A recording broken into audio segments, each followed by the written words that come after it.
Так, саламатсыздар ма оқушылар? Атомдық физика есептер шығаруларымен қарай жалғастырамыз. 5-ші видео 81-ші есептен бастайық. Берілген мәліметтер бірден жазып шығамыз. Жалпы мәліметтер ол жерде бізде кернеу берілген 100 вольт. Одан соң электрон деп айтқан, сол себепті электрон мәнін жазамыз. Зарядының ол 1,6, оның минусы 19 дәрежесі кулон болады. Енді бұл жақта 2% ғана сәулеленуге жұмсалып тұр деп айтылған нәрсе бар, иә? И бізге нені табу керек? Толқын ұзындығын табу керек. Енді мына жерде бір нюанс бар да, сәулелену деп, иә? Жалпы сәулелену дегеніміз не ол өзі? Бұл жақта енді нақты айтылмаған ғой бізде. Былайша келген кезде, жалпы сәулеленудің өзінің формасы бізде мынандай да. Ол n көбейтілген h ню немесе n көбейтілген hc бөлінген лямбда да. Бірақ бұл жерде бізде жарық квант туралы айтылмаған. N дегеніміз жарық квантының саны. Егер айтылмаса, біз оны 1 деп есептейміз да. Бізге тек қана мынаусы ғана керек болады. Міне. Түсінікті ғой?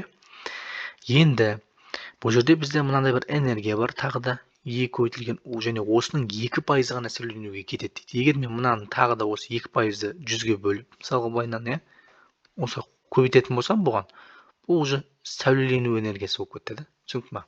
Сонда келемін да мен мынаны не істеймін? Мынаған теңестіре саламын. Сонда қорытық форма бізде hc бөлінген лямбда, иә, EU мына жақта 0,102 деп жаза салайық. Для приличия.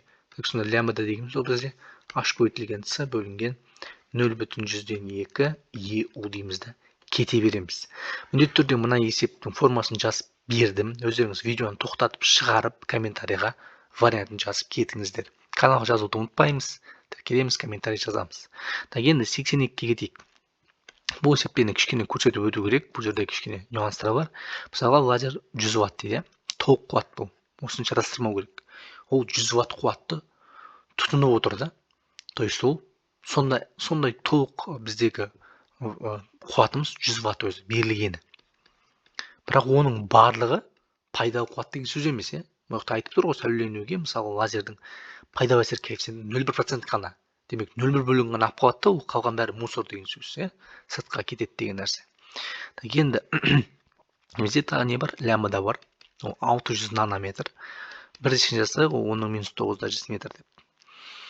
Енді пәк берілген, оны жазып қойық 0,1. Иә? Сосын барып не берілген? 1 секундта дейді. 1 секундтың ішінде қанша квант шығарады дейді. Міне, өте әдемі сұрақ. Тура бағанада істейміз. Не істейміз біз? Жалпы Е сәулелену дегеніміз, бұл жақта енді n-ді сұрап тұрғанда біз n-ді қосамыз. Лямбда бар, сондықтан бізге қай форма керек болады? N көбейтілген hc бөлінген лямбда формасы керек болады. Иә? Міне. Ал енді бұл сәулеленуді қандай энергияға теңестіреміз? Ол энергия бізде пайдалы энергия болу керек қой, иә? Сол үшін біз мынандай бір нәрсе жасаймыз. Пайдалы қуатты алуға болады да. Пайдалы қуат. Пайдалы қуат дегеніміз не ол? Пайдалы қуат дегеніміз толық қуаттың пәкке көбейтіндісі. Демек біз мына тұрған 100-ді келеміз де, мына 0,1 бар ғой. Соған 100-ге бөліп тастап кететін болсақ, біз пайдалы қуат табамыз, ол 0,1 ватт қана екен. Түсінікті ғой, иә? Енді Е сәулеленуді неге теңестіруге болады? Осы пайдалы қуаттың энергиясына теңестіруге болады. Яғни пайдалы қуат көбейтілген уақыт дейміз де, бітті уже. Мынаны орнына әкеп, мынаны қоя саламыз. Сонда қорытық форма бізде қандай болады? N hc бөлінген лямбда, ол бізде пайдалы қуат, иә, көбейтілген Т. Осы жерден бізде N дегеніміз не болады сонда ол?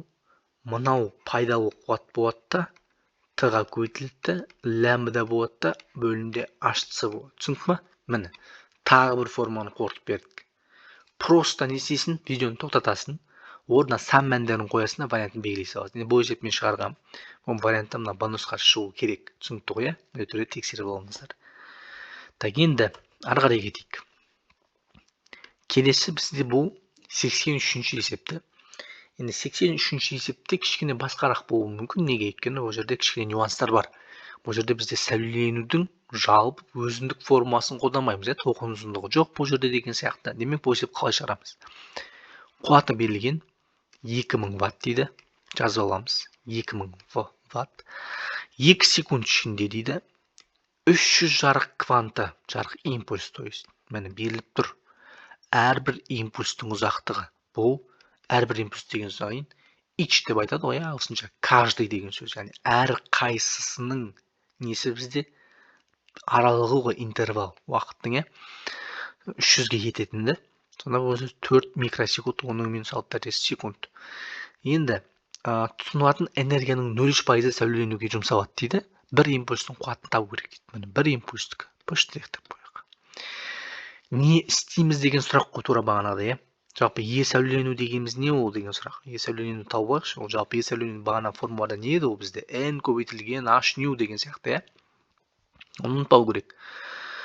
Бірақ енді бұл жерде кішкене нюанс бар да, сәулеленуге дегенде 0,3% дейді. Біз оны қалай табамыз деген сұрақ. Ол мынандай n жүретінде түрде и жалпы e-ның 0,3%.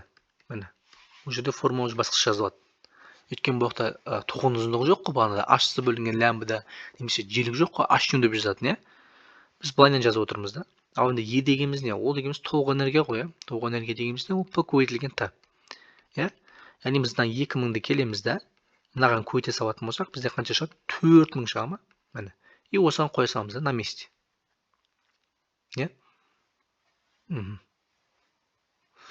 Так, сонда. Қанша шығады деген сұрақ қой енді бұл. Так, бұл жерде бізде неше шығады? 4000, яқта 12, И так, біреулік керек қой бізге.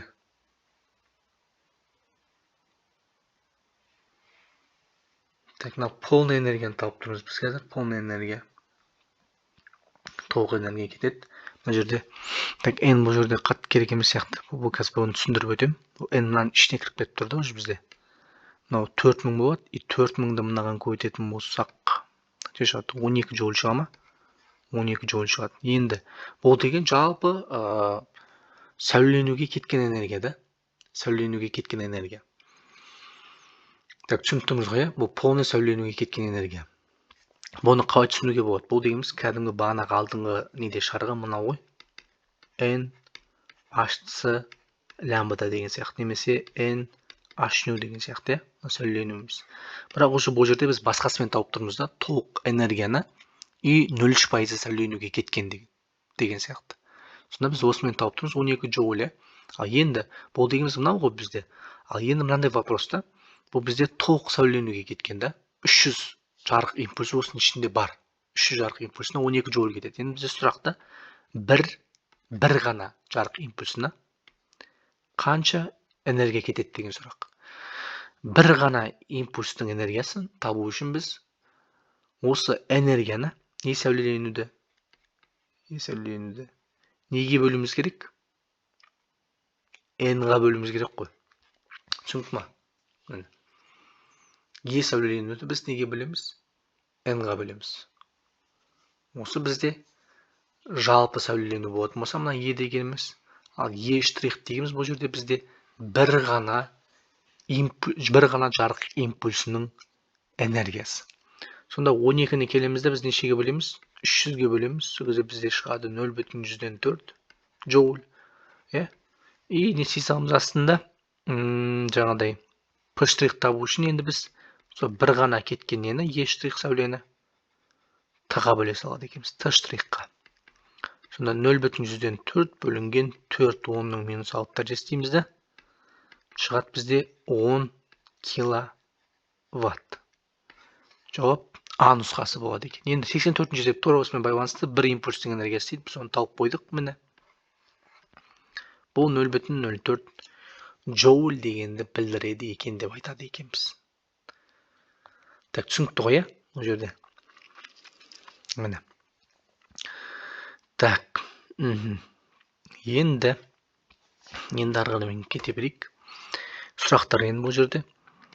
Микробөлшектердің толқындық қасиеттері және сол бөлшектің толқын ұзындығы оның импульсімен байланысты екенін түсіндірген ғалым ол бізде Луи де Бройль деп айтамыз.